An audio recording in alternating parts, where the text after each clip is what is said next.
He'll make some things happen down the line in the future, but we'll never look at him the same after that destruction. Not to say that we won't respect him, but we'll never look at him the same. Now everybody know Tank, kind of like you say, they love him too. It's a dirty game. It's a dirty game. You got biased people, unfair people, you know? Stephen A. Smith has criticized Gervonta Davis over rigging allegations, expressing his discontent with the controversy surrounding his fight. He questioned the fairness of the judging and suggested that Davis should prove himself in a rematch against Lamont Roach. Fighter in the world, pound for pound. We can do that. What we cannot do is debate who's the most exciting fighter, who's the biggest box office attraction in boxing. That would happen to be Gervonta Davis. We just got to accept it. I think that Frank Martin is a talented fighter. He'll make some things happen down the line in the future, but we'll never look at him the same after that destruction. Not to say that we won't respect him, but we'll never look at him the same because he got destroyed by Gervonta Davis. And that's no shame, that's no slouch, but damn, still in all, if you get destroyed, you get destroyed. Gervonta Davis is the #1 box office attraction. Who I want to see him against next is Shakur Stevenson. I don't want to see him against Devin Haney because Devin Haney has proven to me that he's not a good punch taker. I want to see Gervonta Davis in the ring with somebody perceived as having enough power to put him on the canvas too. That's what I want to see. Coach Bernie shared his opinion on the fight, stating that Tank Davis didn't defend his title in the expected manner for a champion. He observed that Lamont Roach fought with greater urgency and heart, while Davis seemed content to just get through the rounds. Bernie also pointed out that a fighter with Davis' reputation and ability should not have ended the fight as he did. He believed Davis should have made a stronger statement in the ring instead of leaving fans with lingering doubts. He's a champion. He got to defend his title. He got to defend his title. He like I said, they both was looking at each other. And then finally, after Tank will be the one to throw the first punch. He felt like he wanted to retain his title. Lamont Roach felt like he was just happy to be there and get the success. He wasn't trying to take the title. He wasn't trying to take the title.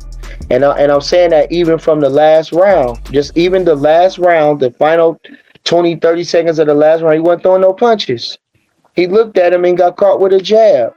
You can't close the show with a guy like that, with a guy like Tank Davis like that. Now, if he'd have had a knockdown or something, like a real knockdown or something, maybe he feeling, but you can't stop until the bell ends. You can't, even if you're being active and slipping and sliding and something, he just standing there looking at him.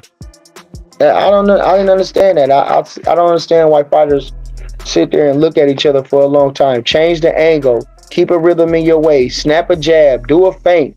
Ain't no need of you standing there looking at no man for 20 seconds in a fight. That don't make sense. But so I think, like I say, Lamont Roach, he will be kicking himself in the ass that he didn't do more, but grateful that he did enough. Joe Rogan openly criticized the application of rules in the Gervonta Davis versus Lamont Roach fight. He mentioned that the rules seemed like they were written by lawyers rather than boxing officials, suggesting they were designed to favor Davis. Rogan also praised Lamont Roach's boxing skills, expressing admiration for his performance. He emphasized that if the knockdown had been officially counted, Roach would have won the fight. The return strike has any other result, the match result stands. That's crazy. So you can get KO'd, you get finished, they give you 2 minutes to come back, and if you could knock that guy out, then it's a draw. They also haven't used the rule yet. So you go knockout for knockout. Boy, that rule looks like it's written by lawyers, doesn't it? Doesn't that rule look written by lawyers? So find out what's happening, because I think they were going to announce something today about Lamont Roach, Gervonta Davis decision on the knockdown. It was a very good fight, though. Lamont Roach is very good. I was really impressed because Tank is nasty. Tank is so fucking powerful. Yeah. He's so vicious. Like his one-punch power at 135 is like nobody else's in the division. Like the way he starches people is crazy. Yeah, exactly. He gets so much torque and power into his punches, and he's so fast that he covers ground, and his uppercuts, they're just fucking devastating. Yeah. So, like, for Lamont Roach, not just to survive, but, do some damage. To do damage and put him on the knee. Basically bring it to a draw, which if they do change this because of that knee, it becomes a victory. I think it should be a victory for him, and I think they should do a rematch. 100%. Everybody saw it. You can't get around what everybody saw. Look, it wasn't a legit knockdown like he hurt Tank. Tank did have some shit in his eyes, but what are you doing putting shit in your hair when you have a world title fight? That's crazy. And no one want to hear about it in the middle of a fight that. Many professional boxers and analysts reacted to the outcome of the fight with shock and disappointment, calling it one of the most controversial decisions in recent boxing history. They argued that the referees and judges did not apply the rules correctly, claiming this decision undermines the credibility of the sport. The debate continues to grow about whether Davis deserved the draw or if Roach was robbed, with fighters and fans alike expressing frustration over the ruling. Gervonta Tank Davis says he took a knee because he got his hair done a few days ago and something dripped into his eyes. Ryan Garcia said that Lamont Roach won that fight. And he continues with, not calling that knockdown is the most wild thing I've ever seen in boxing. That type of stuff makes boxing look bad. And then says, crazy shit, see y'all May 2nd. Terrence Crawford said they robbed that boy and it's crazy. Roach won and that should have been called the knockdown. Let's see what happens. Devin Haney says, I was waiting for the backflip. Even Turki Alashi had something to say about the fight. He said, if you charge people $80 per pay-per-view, you must give them a good card with good production. What are your thoughts? Then Terrence Crawford continues with, some of y'all need to watch Mayweather versus Hernandez and see Mayweather takes a knee because he hurt his hand and it was called a knockdown, not from a punch either. He says, I've never seen someone take a knee and they don't count it as a knockdown. Must have forgot the rules for tonight. And Shakur Stevenson is willing to fight Lamont Roach. But in your honest thoughts, who do you think should have won this fight? Do you believe with the decision as a draw? Or do you think Lamont Roach should have won that fight? After the fight, referee Steve Willis was asked about his decision to rule the match a draw and why he didn't count the knee as a knockdown. However, instead of providing an explanation, Willis refused to comment. His silence has only fueled speculation about favoritism in the decision-making process, leading fans and analysts to question whether Davis received an unfair advantage during the fight. What you was thinking when Tank did that when he took the knee? What you was thinking when he took the knee? I can't speak on it. Can't speak on that? Can't speak on it. He did some bullshit though? I can't speak on it. You have no personal opinion, nothing? Can't, especially. Sports analysts Stephen A. Smith and Shannon Sharp reviewed the fight and both strongly felt that Lamont Roach had done enough to win, while acknowledging that Tank Davis landed some powerful and clean shots. They noted that Roach responded with equally powerful, if not harder, punches. They argued that Roach's resilience and ability to push Davis to his limits should have earned him the victory, not a controversial draw. Boxing experts also analyzed the moment when Davis took a knee, comparing it to past instances in boxing where fighters who voluntarily went down without being knocked down were counted as knockdowns. This comparison sparked further discussion about why the referee didn't make the same call in Davis's case. Boom, that lands, and then two jabs after that. And see a jab on the eye. Tank Davis turns to the referee and kneels. Gentlemen, here in studio, fairly clear that knee touches, that's a knockdown.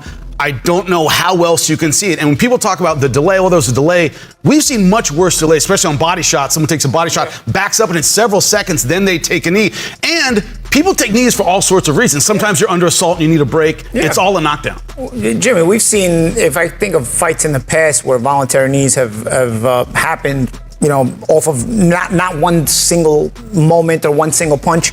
You think of Mayweather against Carlos Famoso Hernandez. When he lands the punch and turns his back and takes a knee, he gets counted. You think of Miguel Cotto against Antonio Margarito, where, you know, it was under duress and he just took that knee. And of course, my compadre right here, Chris Algieri against Ruslan Provodnikov as well. It wasn't a particular shot. You feel something, you feel discomfort, you take a knee.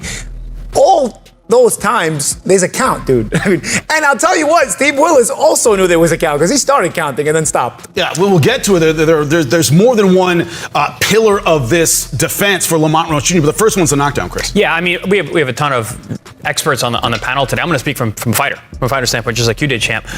You know, and you can argue whether that right hand landed clean or if it landed hard or how hard those jabs were. It doesn't matter. Champ, when you mentioned when I took that knee against Ruslan Provodnikov, I actually didn't get hit. I was still recovering from the last knockdown where my orbital was damaged, my eye was damaged, my vision was impaired. I gave ground so I would keep my opponent off me.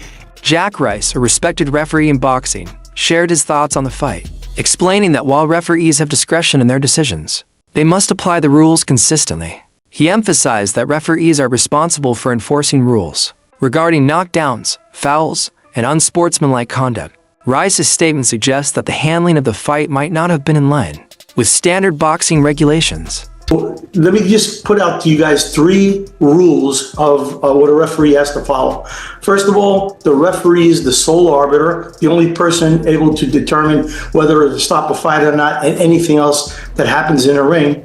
The second is part of his ability to do things when fouls occur. If a boxer fouls or acts in an unsportsmanlike manner during the bout or in between rounds, the referee should admonish or disqualify the offending boxer, depending upon the severity of the offense.